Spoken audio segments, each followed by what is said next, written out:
Hello everyone, welcome to CommerceNet Scholars. I'm back again with a new video and a new topic for today. आज की video में हम risk management को आगे continue करेंगे. हमें स्ट्रैटेजीज डिस्कस करना था, that will be discussing in today's video. बाकी रिस्क मैनेजमेंट क्या है, लाइफ इंश्योरेंस क्या है, जनरल इंश्योरेंस क्या है, that we have already discussed. You can have a view of my previous videos in the same playlist of unit 7 banking and financial institutions. तो आज unit 7 का हम लोग लास्ट टॉपिक डिस्कस कर रहे हैं, जो कि risk management and precisely the strategies of risk management. So without wasting time, let's start with the video. But as you all know, before starting, a reminder for you all, please do like, share and subscribe the channel. Be regular with the channel for all the latest updates.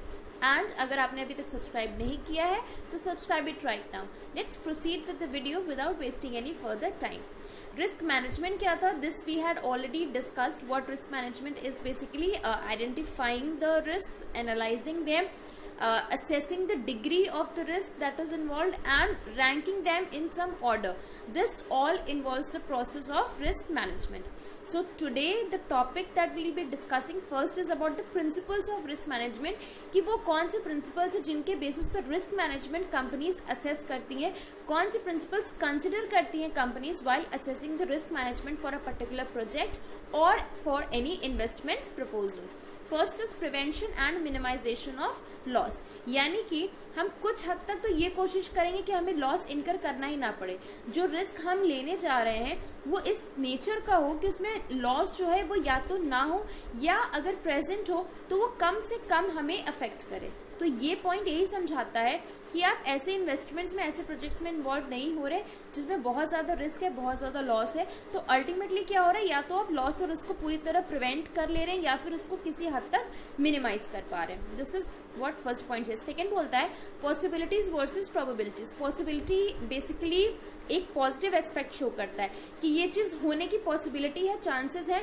कह सकते हो कि positive aspect में बात कर रहा है कि ये चीज हो सकती है. ठीक है, ना वाला एस्पेक्ट वो कंसिडर नहीं कर रहा, लेकिन प्रोबेबिलिटीज में होने और ना होने दोनों ही एस्पेक्ट्स को हम कंसिडर करते हैं.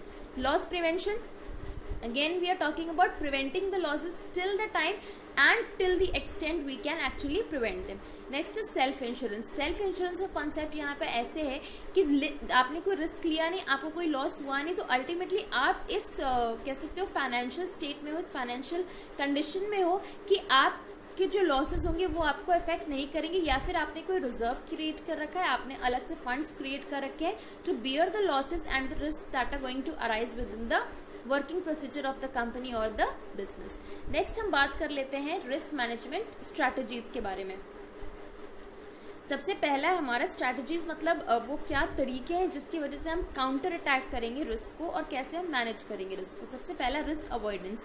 इसमें क्या है कि पूरी की पूरी हमने कोशिश की कि हमें रिस्क इनकर ही ना करना पड़े, वो काम ही नहीं करना हमें जिसमें रिस्क इन्वॉल्व हो. ठीक है, तो पूरी तरीके से हम इसे अवॉइड कर रहे हैं. फिर है रिस्क रिडक्शन.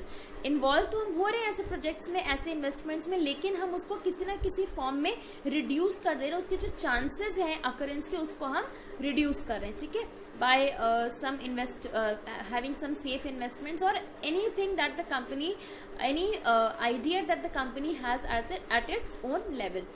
नेक्स्ट है risk retention. The risk leading to relatively small losses should be retain. जिन प्रपोजल्स में, जिन इन्वेस्टमेंट प्रपोजल्स में या जिन प्रोजेक्ट्स में रिस्क बहुत कम है, लॉसेस बहुत कम है, हम उनको रिटेन करेंगे. ठीक है, कंपैरेटिवली काफी कम है, हम उन्हें रिटेन करेंगे. बाकी जो हाई रिस्क वाले प्रोजेक्ट्स हैं या इन्वेस्टमेंट प्रपोजल्स हैं, हम उनको उनमें इन्वॉल्व नहीं होंगे. Next is risk combination. जब दो रिस्क को हम इक्वल प्रोपोर्शन में कंबाइन कर दे रहे हैं, that is a situation of risk combination. फिर है रिस्क ट्रांसफर. रिस्क ट्रांसफर मतलब हमने अपना रिस्क किसी और पे ट्रांसफर कर दिया. ठीक है, सो जो ट्रांसफर ही होगा यहाँ पे वो पूरा का पूरा रिस्क लेगा, यानी कि जिसके ऊपर रिस्क ट्रांसफर हुआ है, और ट्रांसफरर होगा वो रिलीव हो जाएगा इस रिस्क से, यानी कि ट्रांसफर यानी कि हम जिन्होंने ये रिस्क ट्रांसफर किया है. उसके बाद है risk sharing.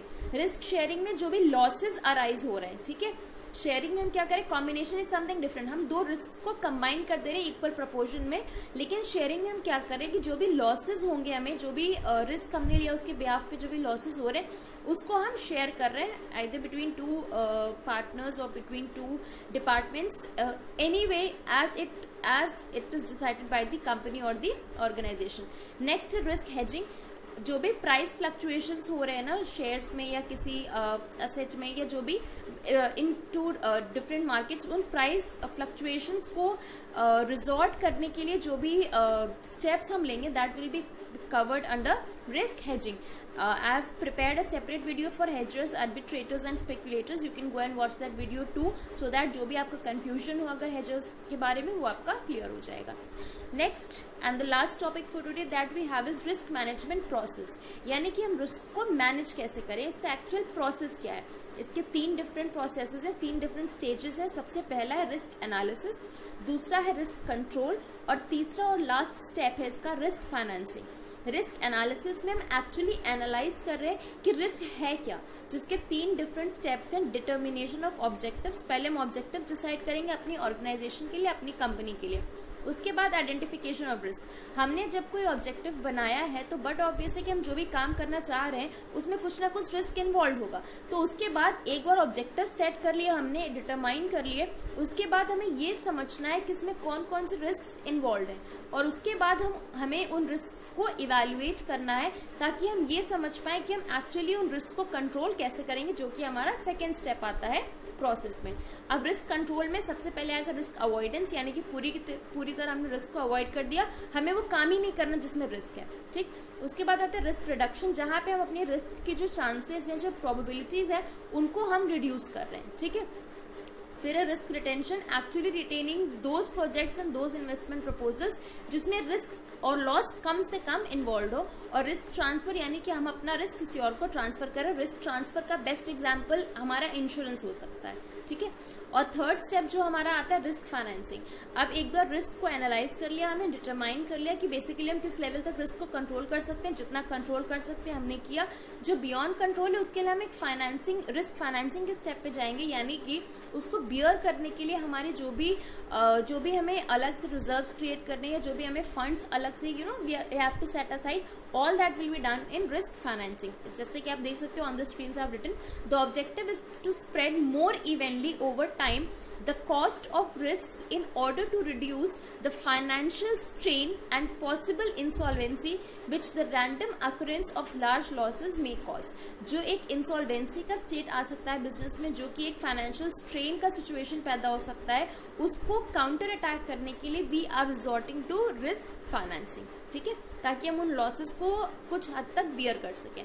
So this was all about risk management. I hope it is clear to you all. Next video we'll be starting with our next unit. So again a reminder, please do subscribe the channel and be regular with the channel for all the latest updates. Till then, take care. Thank you.